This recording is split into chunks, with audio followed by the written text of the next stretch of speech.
तन्ने मैं लिखूं रानी दिल की, या तन्ने मुमताज लिखूंगा।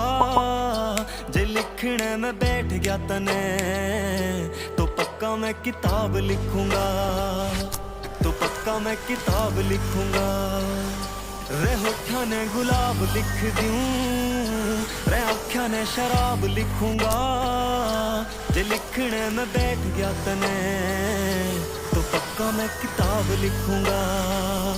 तन्ने मैं लिखूं रानी दिल की।